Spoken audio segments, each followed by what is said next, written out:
Hi, I'm Kara from the Wyrd Sisters. As you can see, I'm doing a video by myself today because my sister Marissa is unavailable. So today we're going to talk a little bit about why we occasionally have to hit pause when it comes to gaming.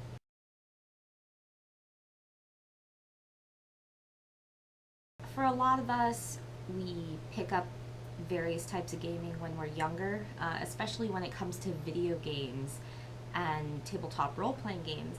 There can be points in our life where they simply aren't something that we can fit into our schedules.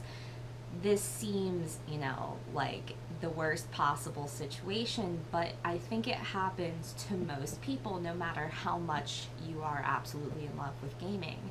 It can be a huge part of your identity, but when you're talking about the transition between high school and college, or the transition between college and getting into the workforce, we can just get to points where, we don't have the time, we don't have the stamina, we don't have the ability to find people to play with, or maybe we can't afford to play for whatever reason. And there's nothing wrong with that. I think everyone kind of needs to accept that much like having a work resume, you shouldn't have to feel obliged to have some sort of long-standing gaming resume.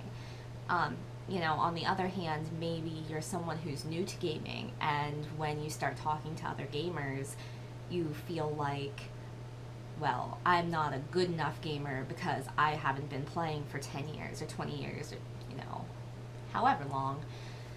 But everybody kind of has a point where they start, and what a lot of people, like I said, don't really want to talk about is occasionally we have to stop for any, period of time. So what it comes down to is my personal experience with this was I played a lot of video games when I was younger, like, elementary school through high school. That's pretty much all I did was I played video games.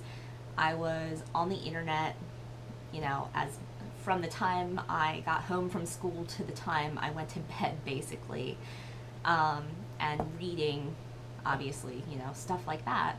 But I had so much time. You have so much time when you're a kid and you don't have any responsibilities, and especially if you're the type of person where you could either, get your homework done super fast, or maybe you did your homework on the bus on the way to school in the morning sometimes.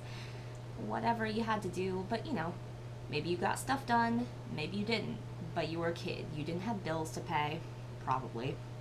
And that's just so different from once you're going into college and you realize, oh, I have a ton of classwork now. So you might get a little tripped up in that transition.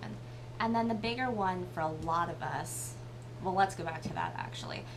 Also, going to college, if you are someone who's gone to college, you're going to realize that you could totally just, continue to stay in your dorm room and play video games all day, which some of my friends did. And I'm not going to lie, I hung out in my then boyfriend, now husband's room, and we just played video games a lot with all of our friends. But there's other things to do, and if you're there, you want to get out and have the full college experience, whatever that means to you. Doesn't have to mean partying or anything like that, but all the fun stuff that you wouldn't get to do otherwise. But then the big thing for a lot of people really is that transition between either going from high school to a job or going from college into the workforce. And it becomes incredibly difficult to find a way to balance any hobbies with your work life.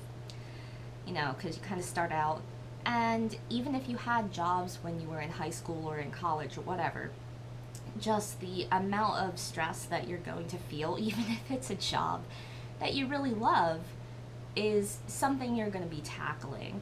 And I say this for a lot of my potentially younger viewers who haven't experienced this yet. Like, don't let that get you down, because it happens to pretty much everybody. So you'll find a way to kind of smooth things out and you'll figure out how to get back into being able to do all of those things you love while also doing those things that, pay the bills. So what it comes down to is finding the balance. And that can be hard for people who are really hardcore gamers. If you play video games for 12 hours a day, you're probably not going to be able to maintain that level of playing once you're out in, what people call the real world. So, and I say that sarcastically because,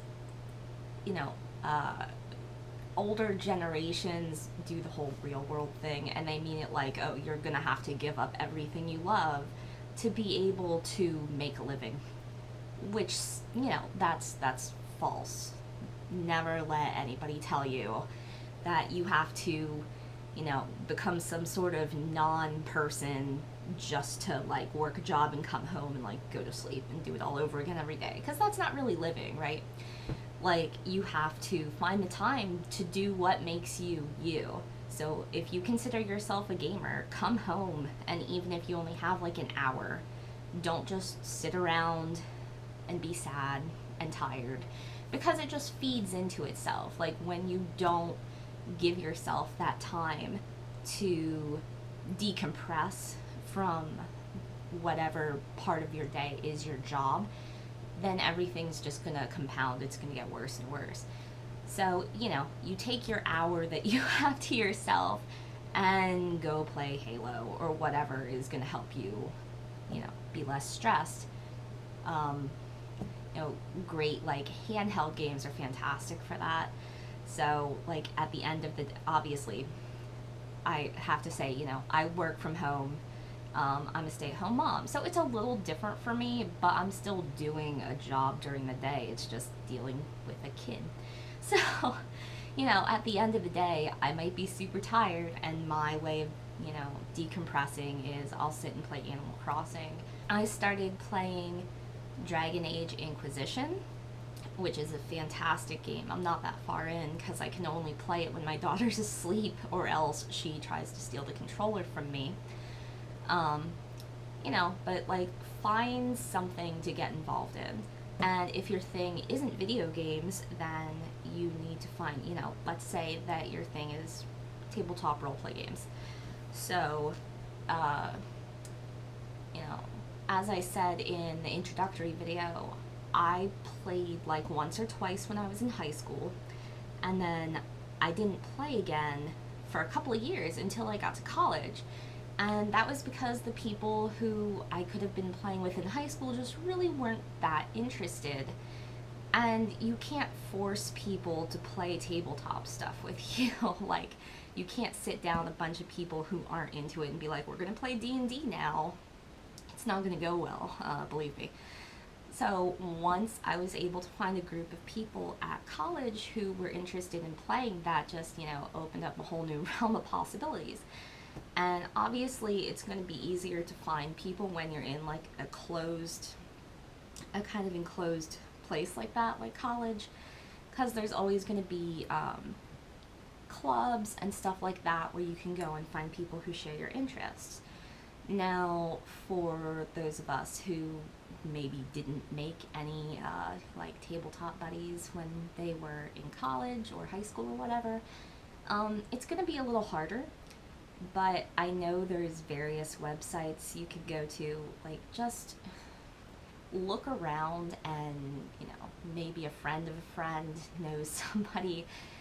Way more people are into playing things like Pathfinder or, the Star Wars RPG, things like that, little things you can get involved in.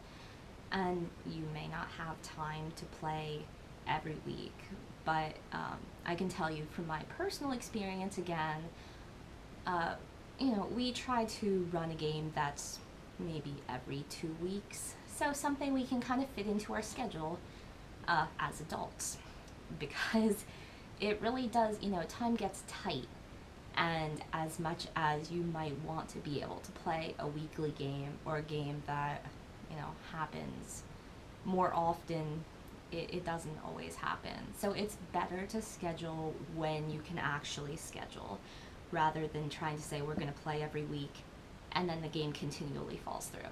Because no matter how good a game is, if you have people running into scheduling conflicts, which happens constantly with our gaming group, you know, one person suddenly realizes that they had to go visit their parents, and somebody else realizes that they promised they were going to, you know, take their friend out for their birthday.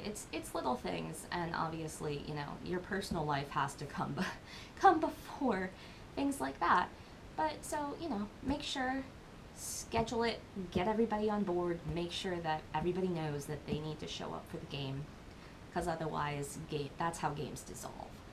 So, you know, ultimately, you kind of need to really work for what you want. And if you get to a point where you have to, you know, pause gaming for a while, then that's what you have to do. Like, you shouldn't feel guilty about it, and obviously for most of us, when we have to do that, it's not something that we come to lightly, because it comes down to there just not being time. You know, or again, maybe you don't have the money to pick up the newest game or the newest edition of whatever, or the newest gaming system, because shit's expensive.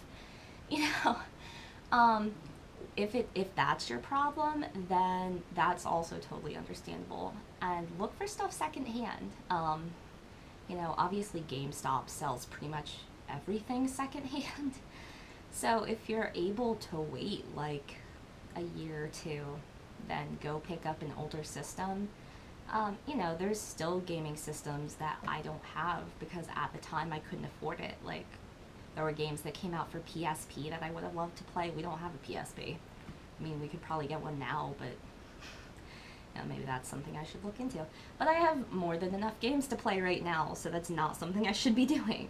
But anyway, you know, or for lack of a better way of putting it, like, do any of your friends have the game that you want to play? Hang out with your friends. Like, don't be a mooch or anything, but you know, be like, hey, let's totally get together today and play this game co-op. That would be awesome. I'll bring pizza.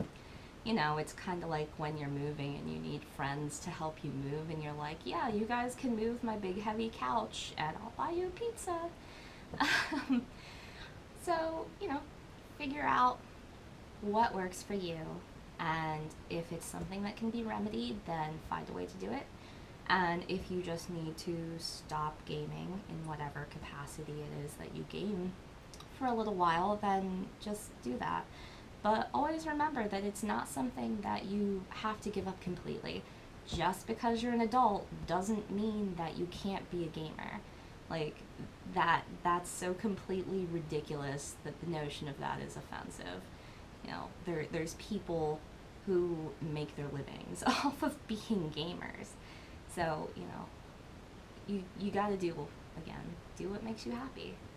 Alright guys, well, this is my video for today, so I will see you next time, and check me out at Calamity Carrot on Twitter, and you can find our website there.